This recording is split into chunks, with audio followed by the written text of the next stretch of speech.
What's up, boys, and welcome back to another video. Today we are reading r/Prorevenge. So I hope y'all enjoy, and let's get into it. Guy quit his job thinking he'd become rich. Hey, new to Reddit. I thought I would post my story here. I work for a construction company, and we do remodeling on homes. We have a rule here that we keep anything we find behind hidden walls. We hired a guy who really needed work badly, who was a total a-hole from the beginning. I've been working for this company for 5 years, and this guy has only been doing construction for 1 year after he got fired from his accounting job for a DUI. Anyways, he would always make fun of my clothes and my accent. And one day, he went too far by telling my boss about my private Instagram account pics. He got my phone and looked through my Instagram page and showed my boss pictures of me smoking the devil's lettuce. Little did he know that my boss is my friend from 8 years when we used to smoke together before we both quit. I was so mad that he violated my privacy. Then I made a plan to absolutely screw him over. He was the kind of guy who would always come in late and complain the trains or the traffic is why he was late. One day I overheard him saying that if he won the lottery, he would quit his job for not getting the respect he deserved. You have to earn respect here. One day, I bought some fake gold coins online and I put them in a metal box. I found them at an antique store and waited for a chance to hide them in the wall. Luckily, I did not have to wait long. The day he found the coins, it seemed like it was his best day ever. First thing he did when he opened the box, he called my boss a effing loser, and he quit immediately on the spot. He said, "F this place, I'm rich, lol." Little did he know, that was his best day ever. That was the best day of my life. After he quit, my boss told us that he was going to fire him anyways for showing up late. I wish I could see his face when he finds out the gold coins are fake. Best $40 I spent ever. But to be completely honest, he had that coming to him for a very long time. Man got arrested for DUI and lost his job, and then starts being an a-hole running around construction after only having a year in it. Yeah, he had it coming for him. And I'm glad you did that to him because he deserved it. Anyway, let's go on to the second one. Harass my daughter on Minecraft. You cannot hide from me.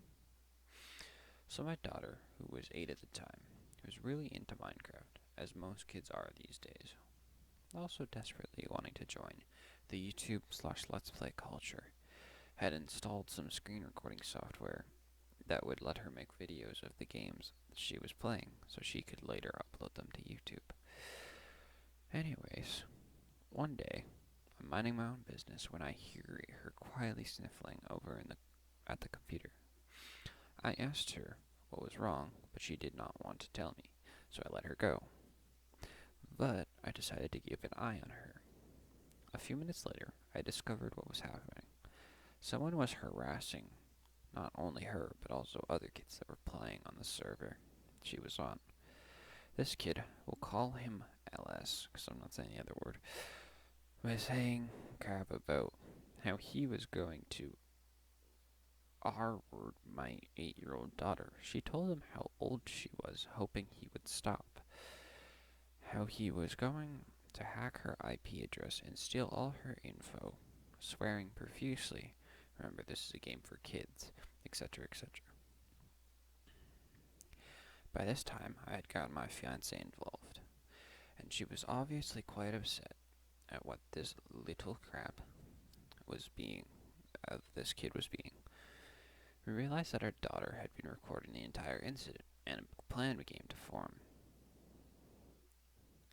I started by Googling Ellis's username. There were several hits immediately, most interesting of which involved a page where he publicly was applying to become a mod for a server. I was able to learn a lot about the POS. He claimed to be 15, likes hockey, and used to live in Toronto, but now lives in Florida. But the bombshell was easily his Skype contact info. It was literally his first name and last name. I know your name now. So, I head over to Facebook and search for the name. Nothing. On a hunch, I search for the last name, narrowing my results to only the state of Florida. Several dozen hit. So I start to comb through each one till I find what I was looking for. A middle-aged man with the same last name, whose profile indicated he was born in Toronto and now lives in Florida. I found your dad now. So I sent him a message on Facebook, asking if he had a son named first name, who goes by the username on Minecraft. Dad confirmed I had the right guy, so my wife begins telling the dad everything that Ellis was saying to my daughter. And we sent him the recorded video as proof. Radio silence for a few days. Then, we get the message back. Ellis had his computer taken away for an entire summer, and also had been lying about his age. He was only 11, I think. His parents were livid with him, and he surely hated the next few months. No one screws with my daughter. Well, you really must have done some digging, 'cause that's not easy to do, man. Like, finding someone on the internet is really hard to do right now if you don't have the right knowledge. But I guess he had the right knowledge, so good for you. That guy deserved it. My God. Anyway, next post. Can you just unload around me? So this happened earlier today, and was too perfect not to share. I work in construction as a foreman for building a new house. This location is kind of strange. The house is 250 feet up a hill via a footpath only. Our materials have to come up this footpath by hand. It is a pain in the butt to manually carry, quite literally, an entire house up a hill. One of our saving graces is having the 2 parking spots on the street below this hill marked off officially no parking signs. Unfortunately, there is an elementary school about half a block away, and the parents of children seem to regularly, at least twice a day, think it's okay to park in our spots. Now, I consider myself a reasonable person, so if someone is parked in the spots and we don't have a delivery or need to park a truck, I will let it go. If we need to park there, someone is parked there. However, I will ask them to move nicely, and most of them immediately do, until today. I get a phone call from the lumber delivery truck that is en route to our location. He says he'll be there in about 3 minutes. I let him know we will be meeting at the street and making sure he has space to park. He's carrying all the materials to frame the roof of the house, in which it is a really big lumber. It will take easily an hour to bring up the hill. So naturally, we didn't want him parked in the middle of the street with his hazards on for an hour. When we have a perfectly good parking spot for him. As I began my trip down the hill, I noticed there's a school parent sitting in her car idling, assuming she just was picking up her child, I walk up to her and politely let her know she's parked in a no parking zone, and she really needs her to clear it to park a delivery truck. She scoffed at me and said, rudely states back, "I'll just be out in a few minutes. Your truck isn't even here. Take a chill pill, dude."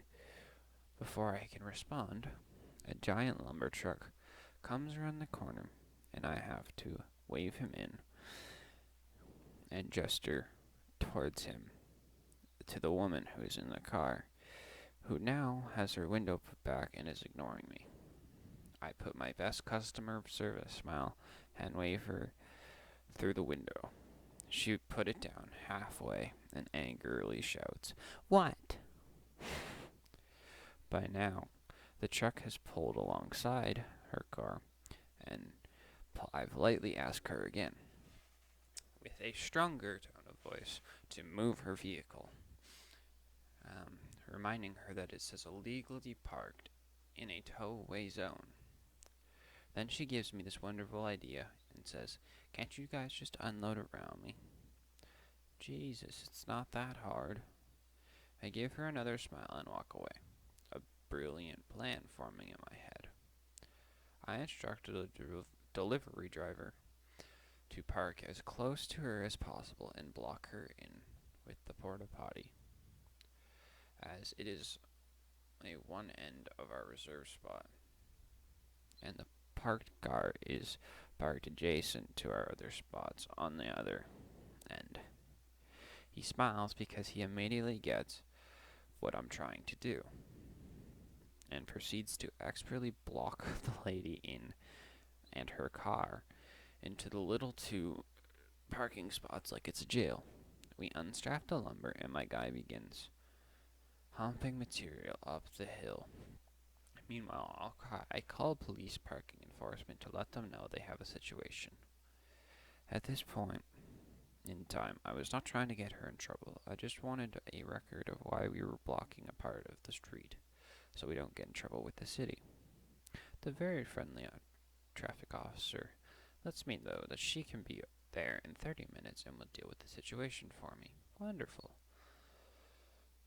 As we continue to unload lumber, the child of the parent shows up. And wouldn't you know, it is Mom just is now realizing that the lumber truck is parked so close she can't get out of her driver door to meet her kid. She awkwardly clambers across her inside the car and stumbles at the passenger side door, shooting glaring looks at me and the truck driver in the process. She loads her kid into the back and states, "I'm in a big hurry. You need to move your damn truck right now so I can go." Before I had time to respond, the driver gets a grin on his face and says, "Ma'am, in order to unload the truck, we had to unstrap it, and per our company policy, I am not allowed to move the truck with any unsecured load on it. Sorry." This sends her into a near aneurysm levels of blood pressure. Meanwhile, I can barely contain my laughter. "Screw your policy. I have somewhere to be," she barks back at him. At this point, with impeccable convenience, timing, the parking enforcement officer shows up and she parks behind the truck. She does not see the officer, and while the officer is still getting out of her car, the vehicle, I casually say, "Can't you just pull around it? It's not that hard," with the biggest poo-eating grin I've ever had. I watch as she realizes that I had just used her line. "Screw you," she yells, and storms back to her car and angrily clambers back through the passenger door and into the driver's seat. At this point, the officer is walking up to myself and the driver. Before she can even introduce herself, the mom in the car slams into reverse, stomps on the gas, crushing crashing into our porta potty, knocking it over, and then throws the car into drive and drives to mount the curb and drives on the sidewalk. The officer, driver, and I are staring in disbelief as she gets halfway over the curb and gets stuck. I can hear screaming obscenities over the idling truck from inside her car. The officer promptly walks up to the door of the car and orders her out. My favorite part of the entire thing is watching her face go from shock as she realized she just did all of this in front of a police officer. She gets slapped in cuffs as the parking officer calls for a second unit as she is promptly sat on the very curb she tried to drive over. She sits on the curb yelling to two officers now about how we told her she could stay there and that we never asked her to move. The traffic officer responds that she was the one who was originally called and she refused. She first refused to move, that she already knows what's going on. Myself and the driver are giving the report to the second officer. My guys finish moving the remainder of the lumber, and the driver finishes his statement and takes off going back to the yard. By the end of the ordeal, she was arrested, charged with child endangerment. Her kid was in the car the entire time, reckless driving, destruction of property, the porta potty, and driving on a suspended license. On top of that, she also got her car towed. The kid went home with his grandma, and she went to spend some quality time in a cell. I never expected her to actually heed my advice and just pull around it. But I think next time she'll probably think twice about parking on a tollway zone if she ever gets a license again. Well, there is a perfect example of just be nice. Just be nice to people. It's a lot easier in life. You might actually get your way. Like if you just say, "Oh, I'm sorry. Like I didn't know this wasn't a tollway zone" or something like that. He might actually just not do anything. He might just ask you to leave, and there you go. But if you're rude, you're going to get bad karma, and this is a perfect example of it. So anyway, I hope y'all enjoyed, and peace.